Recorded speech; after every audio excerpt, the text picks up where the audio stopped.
This vlog I'm going to call a life-changing moment.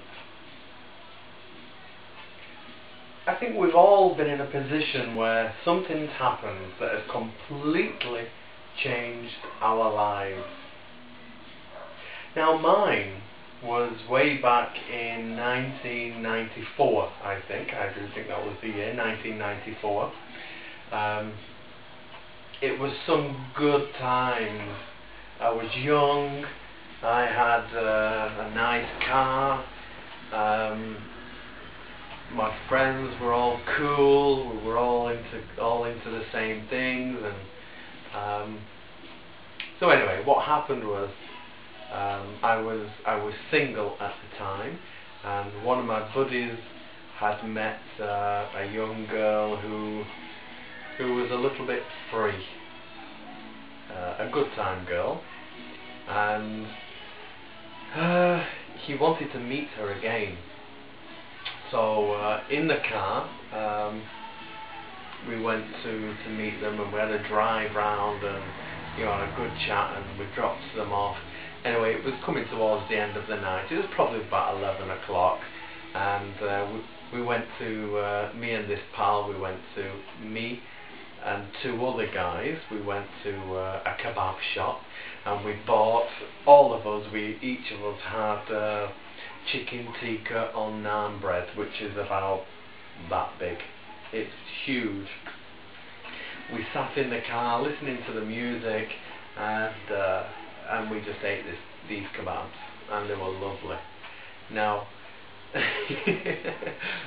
it comes in this paper. It's all wrapped up in paper or foil, probably both. And I kind of did that and just dropped it over onto the back seat, ready to be put into a bin whenever I pass a bin. And then I set on driving and stopped. The reason why I say stop is because I woke up in a hospital bed. I woke up in a hospital bed, surrounded by my family, mother, father, sisters, and a doctor with a scalpel. He had this scalpel, and so obviously I was a little bit afraid. The doctor came towards me with the scalpel in his hand, and came down and down towards my fecking eye. Why would he need to do that?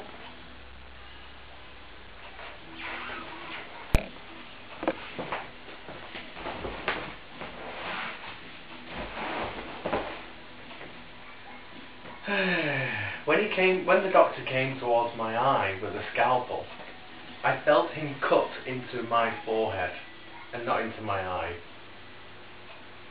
I passed out,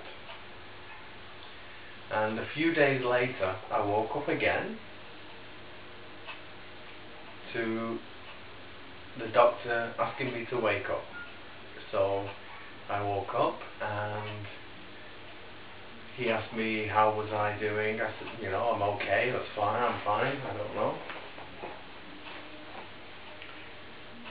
The first thing I did when I woke up, with my hand, I reached down to make sure that everything was still there. Thank God. The thing is, after I had that kebab, I'd had a car crash, an horrific car crash.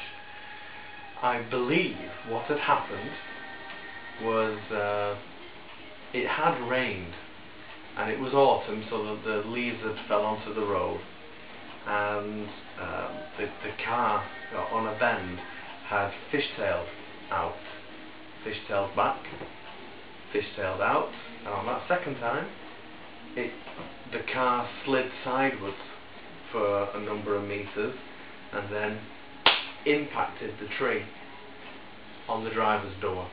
I'm sat at the driver's door, so my body impacted the tree. I broke my leg, my right leg. I suffered severe head injuries, and I also broke my neck.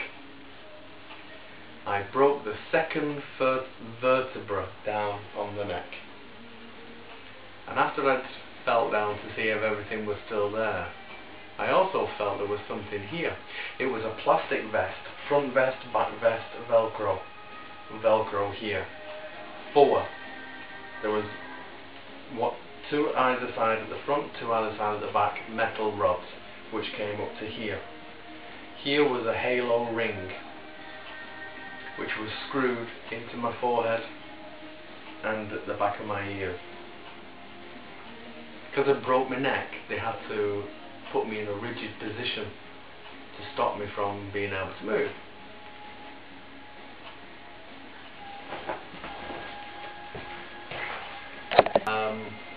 As soon as the doctor had woken me up, my medication had been stopped, no painkillers, nothing. The only thing I had to do was have warfarin, because that was to thin my blood down, you know, because of the head trauma.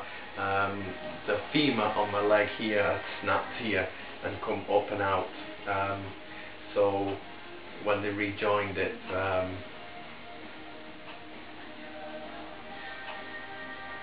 actually I'm struggling to remember oh, that's right, no, I didn't have a cast or anything like that. It was the bones were joined together, and my hip was taken out, and a tin was put inside the bone where the marrow would be, and the rod was screwed top and bottom. So that's how they kept that in place. And while I was in the hospital, I met a young Asian girl who also wore exactly the same apparatus, and I asked her had she broke her neck, but she hadn't. She had some kind of some bone disease where her bones weren't strong as they should be. But having to live for 3 months with this Frankenstein cage round my head. Oh, have you seen the film with Brad Pitt and it's Fight Club, I think it's called, and it's got Meatloaf in it? Well, the barman who works behind the bar, go and watch the film, and there's a guy there who gets his neck broken. It's the same apparatus. So it's surprising how people treat you when you are different. I mean, I grew up with ginger hair, that's different, but this kind of difference is something which is life-changing. Not only the accident, living after the accident, surviving after the accident, and being treated completely different afterwards was traumatic. But, you know, that's in the past. It's in the past, and I didn't allow it to get beyond how I should be feeling. So maybe it was a good thing. Maybe it was something that should have happened. That maybe it was that time in my life where things needed to change, which they did. So that's what's happened. It was a life-changing ordeal. Thank you very much. Peace out. This is Palmolive Soap.